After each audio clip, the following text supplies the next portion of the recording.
Coming up on today's show. Over time, I realized, sometimes we need to talk about the stuff we actually need to keep instead of always focusing on maybe what we should let go of. Then there's going to have to be some determination on deciding which items to include as everyday or common items. How'd you go through that process? Everybody needs to have some light bulbs on hand. They do burn out, and it's handy to have them around because if you don't have it when you need it, now it's a trip to the store. How to organize and store everyday items today on Keeping You Organized.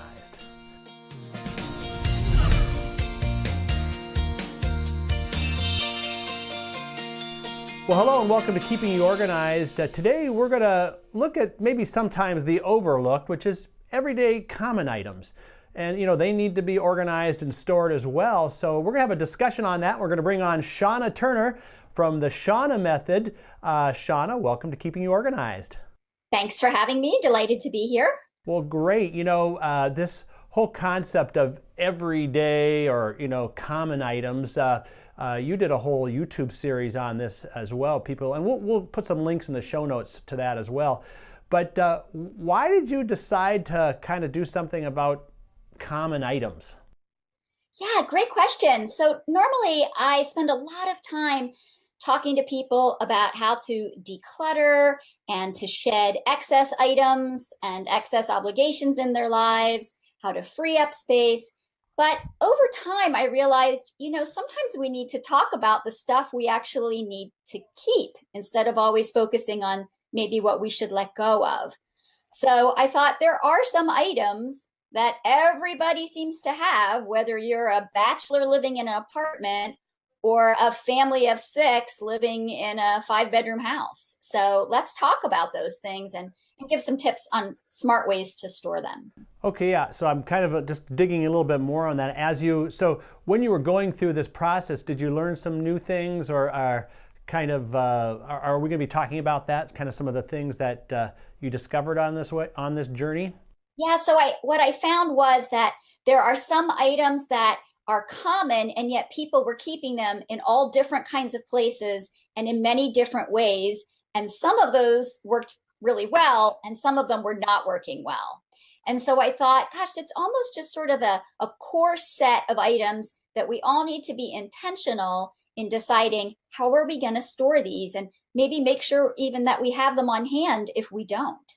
Well, then there's going to have to be some determination on deciding which items to include as everyday or common items. How'd you go through that process?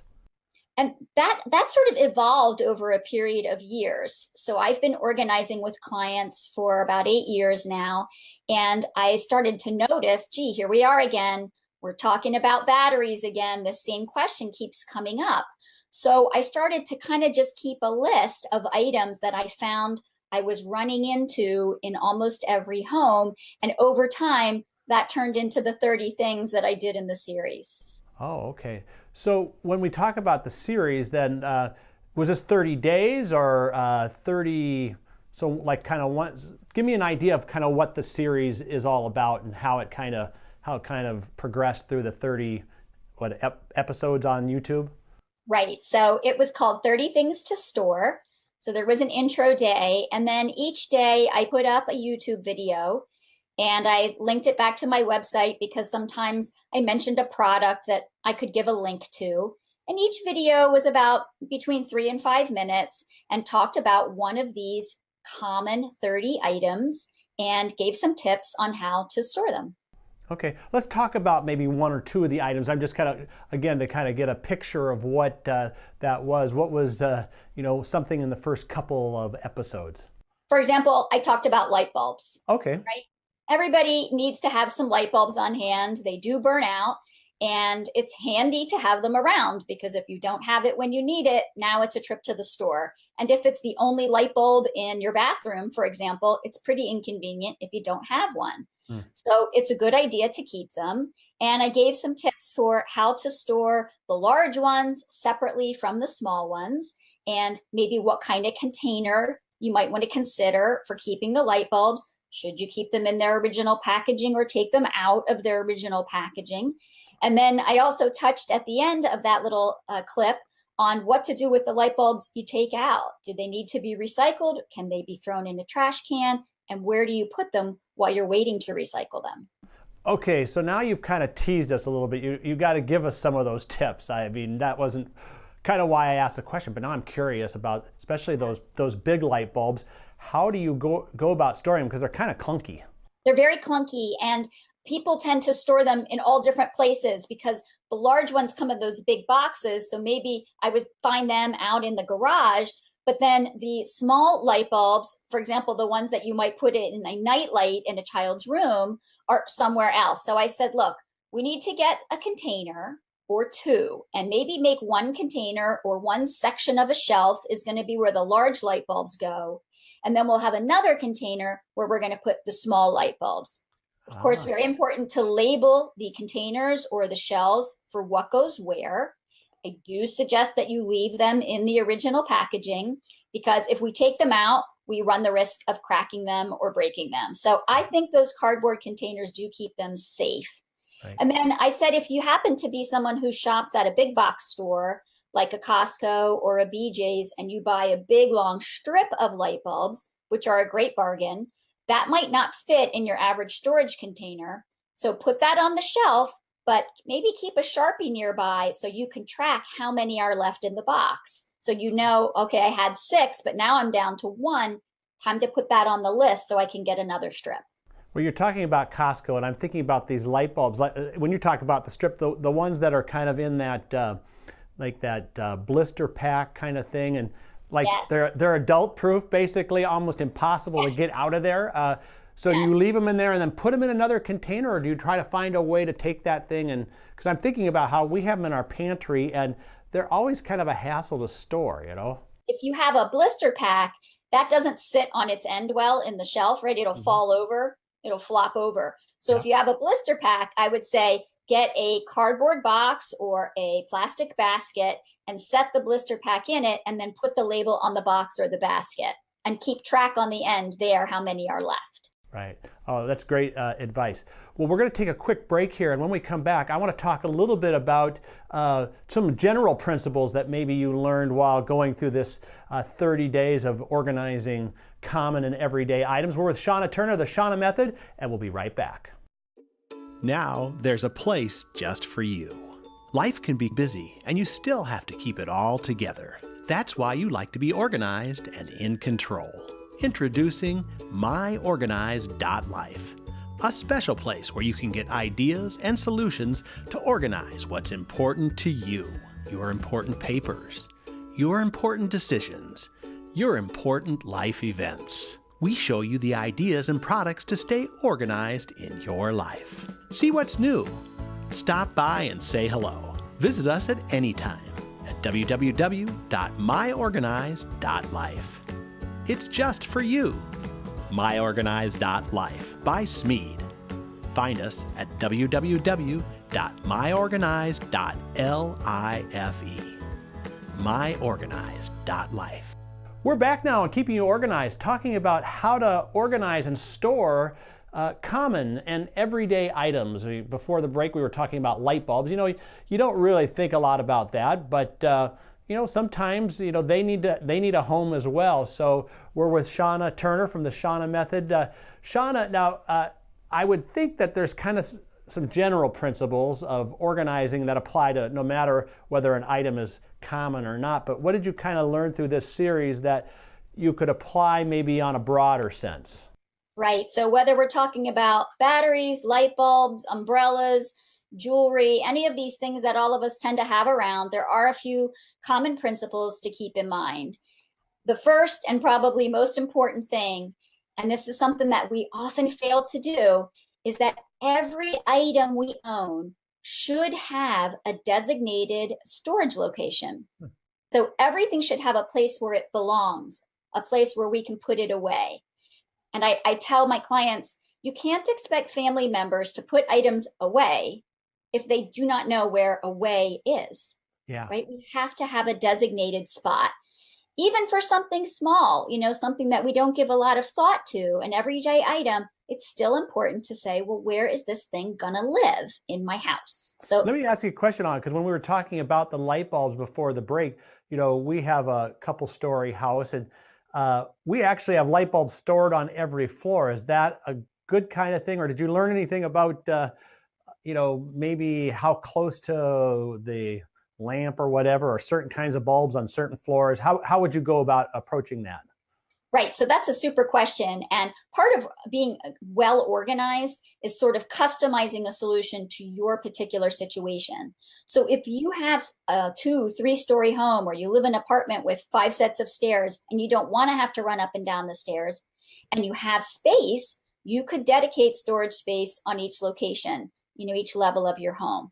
The tricky part there is we tend to lose track because we don't remember, wait, do I have any more of those batteries on the second level? I can't remember. So if you struggle with that, I would recommend you keep them all in one place where you can eyeball it and quickly see if you need to get more or you have enough. But if you have the space and it's not difficult for you to keep track, there's nothing wrong with keeping items in every location. For example, when I talked about cleaning supplies, I said maybe you want to have a bucket under your sink in the kitchen that has the ones that you carry around and do most of your cleaning with. But for toilet bowl cleaner, I kind of suggest you leave one of those containers in each bathroom. That can be very toxic if it drips. So let's not be carrying that around from one room to another. Yeah. Well, how about, in some places, maybe smaller, you're limited, maybe the shelf is only this big or whatever, or maybe you have a big storage area, but you have smaller items. How do you kind of reconcile the size of the item with the size of the storage that's available? That is such an important, that would be like principle number 2 for me. Okay. In that we want to try to match or align our storage location to the size of the items that we're going to store inside. So for example, a lot of times I'm in homes and they'll have a big linen closet, and the shelves are wide and very, very deep. And maybe there are only 2 or 3 shelves in the whole closet. So they're quite tall spaces. But then what they need to store in there might be first aid supplies or medication or small toiletries. And I'll find that they're just kind of loosely shoved on a shelf. And this is just a recipe for failure. We have little teeny things getting all sloshed together on a big, tall, deep shelf. So when I come into that situation, I say, this isn't our best solution. If we need to use that closet to hold these small items, then that sort of leads to another principle, which is we often need to add some kind of structure to help us keep our like items together. So if I only have one big, deep shelf, I might want to add some small boxes or small bins, and I put all the like items together in the bins, and then I slide those bins onto the shelf. So when I need Band-Aids, I can just pull out the box of Band-Aids without destroying or messing up all the little bottles and boxes that are sitting next to it. Right. That's kind of like to the idea of putting maybe even an little tray organizer inside of a drawer, something to kind of hold things in place. Structure helps us stay organized. And I know at Smead, you guys get this principle. If we have a sort of physical boundary, that helps us keep our items where they're supposed to be. Right. Now, ideally, we want to, I've got the neighbor, who's got in the garage, he's got like, the rake and the shovel, and they're like, 'cause there's like an outline and everything. It almost looks like, how did he, get that nicely, where I'm not quite that, but having the place, which I think is what we talked about, do you do anything with labeling for common items, or is it just kind of obvious where things should go? I'm a big fan of the label. I really am. If you live alone, maybe you don't need a label. But even if you live alone, I feel like the label gives a couple of benefits. One is if you have more than one person, everybody's going to know what goes where, so it's helpful. But 2, it's funny, if you have a label on a storage area, you are more likely to use it properly. So let's say I have the scissors and they need to go back, and all I have is one junk drawer, and I toss it in, right? I just throw it in there. It gets mixed together with other things. And maybe when I need the scissors, I find myself digging through, or the drawer's jammed. I can't quite find what I need. However, if I have an organizer, some structure, in my drawer, and maybe I've put a little post-it underneath to let me know this is where the tape goes and this is where I put my scissors. It almost is a small deterrent to keep me from dropping the scissors where the tape is supposed to be. So I think labels are a great thing. They don't have to be made from a label maker. Of course, I love my label maker, but even sometimes a piece of painter's tape can be good, especially when you're putting a new system into place to help you remember, wait, what was supposed to go here? Oh yeah, right, I'm supposed to hang the umbrella here on this hook.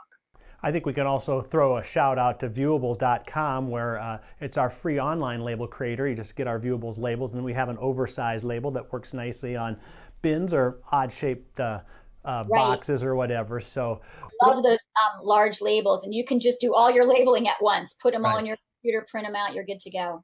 Well, Shauna, we are like out of time, this container that we chose for this show, but I know we're not done with the topic here. Are you willing to come back next time?